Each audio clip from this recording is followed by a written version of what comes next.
नमस्कार बच्चों, सेठ सीएल हिंदी हाई स्कूल के इस ऑनलाइन क्लास में मैं जेवी चौहान आप सभी बच्चों का हार्दिक स्वागत करता हूं। बच्चों, कोरोना के कारण ये जो महामारी हमारे बीच है उसके कारण हमारी पढ़ाई का तरीका थोड़ा भी बदल गया है। हम पहले की तरह रेगुलर स्कूल में पढ़ नहीं सकते, इसलिए हम शिक्षकों द्वारा आपको घर बैठे अच्छे से अच्छी सुविधा मिले और आप उसका अच्छे से लाभ उठा सकें, इसलिए ये ऑनलाइन लिंक द्वारा हम आपको पढ़ाने की कोशिश करते हैं। मुझे आशा है कि आप इसे ध्यान से सुनोगे और ध्यान से ही पढ़ोगे। आज हम विज्ञान के चैप्टर नंबर 1 हमारे आसपास के पदार्थ उसका अभ्यास करेंगे। तो चैप्टर का नाम है हमारे आसपास के पदार्थ।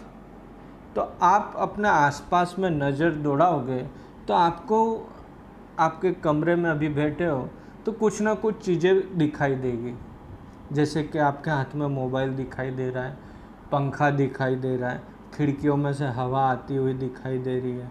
दिखाई नहीं दे रही मतलब महसूस तो कर रहे होगे ना कि एक ठंडी हवा लग रही है पंखे की, ठीक है। ग्लास में पानी रखा होगा, उसको पीने की कोशिश करोगे। तो ये सब क्या है हमारे आसपास, जितनी भी चीज़ें तुमको दिखाई दे रही है, ये जितनी भी भौतिक चीज़ें, ये एक प्रकार के पदार्थ ही है। इस चैप्टर में हमें बस उनके बारे में ही जानकारी लेनी है। सबसे पहले तो प्राचीन काल से ही हमने देखा है कि इस सृष्टि को 5 तत्वों में बांटा गया था: वायु, पृथ्वी, अग्नि, जल और आकाश, ठीक है। अब जैसे जैसे वैज्ञानिक काल आगे बढ़ता गया तो पदार्थ को उनके भौतिक और रासायनिक दोनों गुणों के आधार पर अलग अलग डिवीज़न किया गया है। इस चैप्टर में हमको केवल पदार्थ के भौतिक स्वरूप के बारे में ही जानकारी प्राप्त करनी है। उनके रासायनिक स्वरूप के बारे में हम आगे के अध्यायों में जानकारी प्राप्त करेंगे। सबसे पहले तो पदार्थ कणों से मिलकर बना होता है। आपने लकड़ी का एक टुकड़ा देखा होगा। पहले में के समय में ऐसी विचारधारा थी कि पदार्थ ऐसा सलंग लकड़ी का टुकड़ा होता है, उस प्रकार सलंग एक पदार्थ होता है।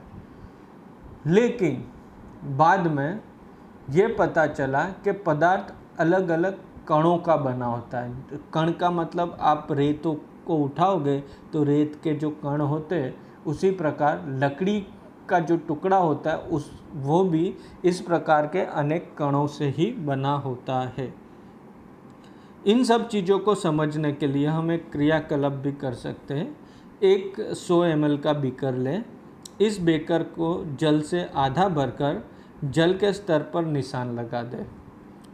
अब नमक या शक्कर लेकर इस पानी में मिलाओ और उसको चम्मच से या कांच की छड़ से उसको मिला लो, घोल लो। आप क्या देखोगे, क्या उसके अंदर जो उसका स्तर है उसमें कोई बदलाव आया है या नमक या शक्कर उस पानी में घुल गई है? जी हाँ बच्चों, आपने यह पहले भी घर पर ट्राई किया होगा। नमक है वो पानी में घुल जाता है और उसके स्तर में कोई भी बदलाव नहीं होता। इसका मतलब क्या हुआ कि पदार्थ अति सूक्ष्म कण थे जो पानी के अंदर रहे कणों के बीच में घुल गया है। वो कैसे होता है तो आगे हम ठोस, द्रव्य और गैस के गुणधर्मों की चर्चा करेंगे, तो उसमें आप डिटेल में जान सकते हैं। अब पदार्थ के ये कण कितने छोटे होते हैं उसको समझने के लिए भी एक क्रियाकलाप कर सकते हैं हम। पोटेशियम परमैंगनेट के 2 या 3 क्रिस्टल लो, 100 ml पानी में घोल लें। इस घोल में लगभग 10 ml घोल निकालकर उसे 90 ml जल में मिला दें। फिर उपरोक्त घोल में से 10 ml निकालकर उसे अन्य 90 ml में मिला दें। इस प्रकार ऐसे 7 से 8 अपने बीकर लेकर 10-10 ml निकाल के अन्य 90 ml में मिलाते जाओ।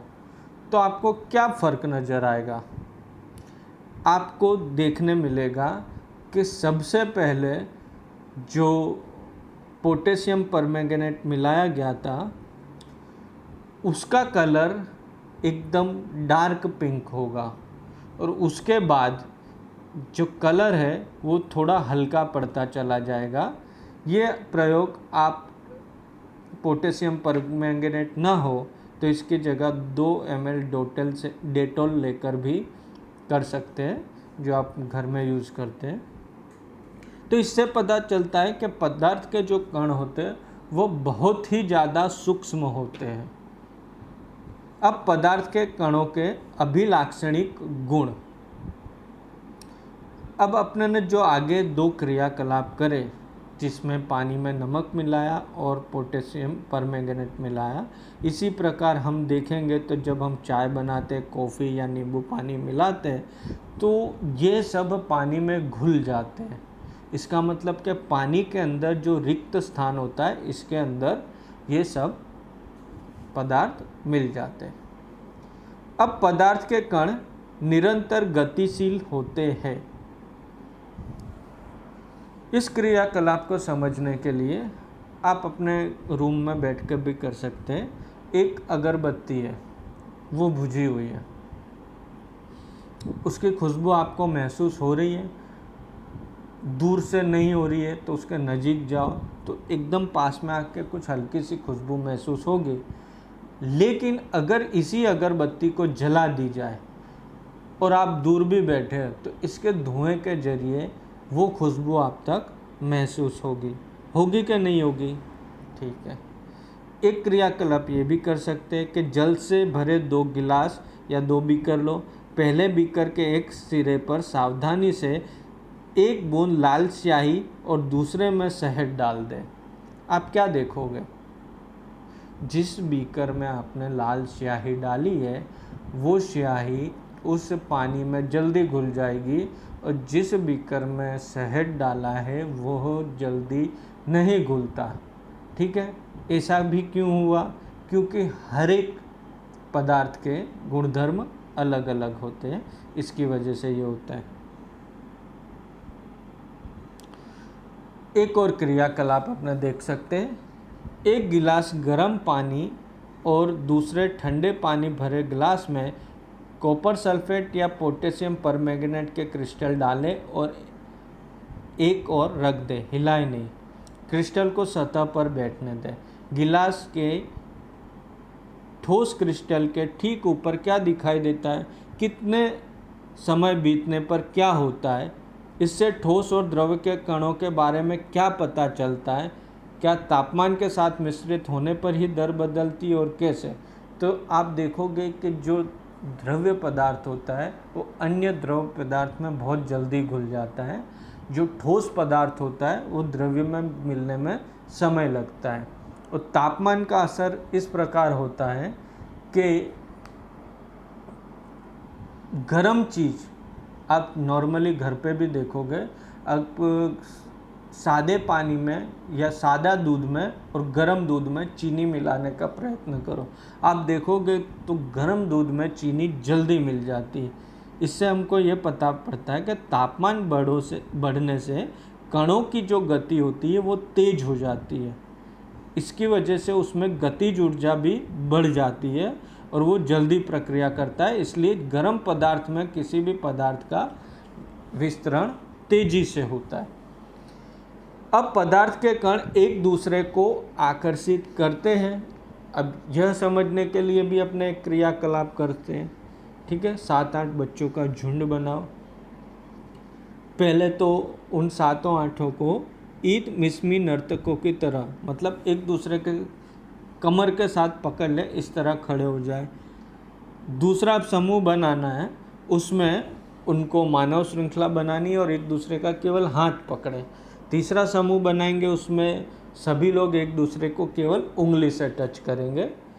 अब चौथा समूह क्या करेगा, इनको तोड़ने की कोशिश करेगा। तो आप देखोगे कि जिसने केवल उंगली से पकड़ रखा है उसको तोड़ना काफ़ी आसान होगा, और जो कमर से एक दूसरे से जकड़े हुए उनको तोड़ना काफ़ी मुश्किल होगा। अन्य एक क्रियाकलाप भी देख सकते हैं कि लोहे की कील, चौक का टुकड़ा या रबर बैंड, ठीक है, इन तीनों पर हथौड़ा मारकर इनको आकार बदलने की कोशिश करनी है। लोहे की कील पे आप हथौड़ा मारोगे तो उसका आकार में हल्का सा फर्क आएगा, चौक का टुकड़ा तुरंत भुक्का हो जाएगा और रबर के टुकड़े पे असर होगा नहीं। तो ऐसा क्यों होता है? तो इन सभी के गुणधर्म अलग अलग है, ठीक है। रबर का टुकड़ा जो है उसको खींचने पर उसका आकार बदलेगा, लेकिन बाद में वो अपनी मूल अवस्था प्राप्त कर लेगा। चौक के टुकड़े को हम मारेंगे तो तुरंत भुक्का हो जाएगा, क्योंकि उसके जो कण होते हैं वो बहुत ही बारीक कणों से बना होता है और लोहे की कील काफ़ी ठोस होती है, ठीक है। अब पदार्थ की अवस्था है। आप बचपन से ही पढ़ के आए हो कि पदार्थ की मूल 3 अवस्थाओं के बारे में तो आप जानते ही हो, और वो है ठोस, द्रव्य और गैस। सबसे पहले हम ठोस अवस्था का अभ्यास करेंगे। तो ठोस अवस्था क्या है? तो आप पेन, किताब, सुई, लकड़ी या छड़ कोई भी लिख सकते हैं, पेंसिल हुई, ठीक है, जिसका आकार और आयतन फिक्स होता है, ठीक है, वो ठोस अवस्था में होते हैं। वो आसानी से टूट नहीं सकते, मजबूत होते। अब इसके अपने अलग अलग चीज़ों के बारे में भी देख सकते हैं। जैसे रबर बैंड है, उसको क्या माना जाएगा? क्या इसका आकार बदला जा सकता है? क्या ये ठोस है? तो हाँ, ये ठोस है। इसको खींचने पर इसका आकार बदलता ज़रूर है, लेकिन वो बाद में छोड़ देने पर वैसे ही हो जाता है।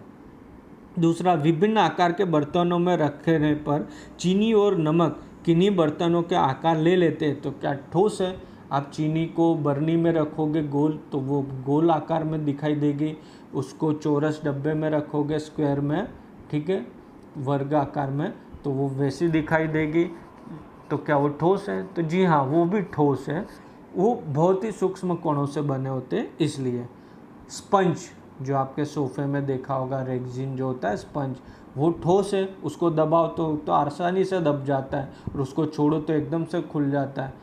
जी हाँ, वो भी ठोस है, लेकिन उसके बीच में बहुत सारा हवा भर जाती है।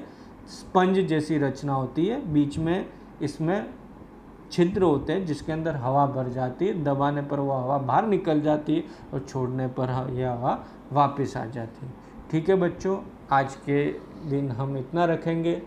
आगे हम नेक्स्ट जब ऑनलाइन वीडियो में अपलोड करूँगा तो इसके आगे का आपको जानकारी दूंगा।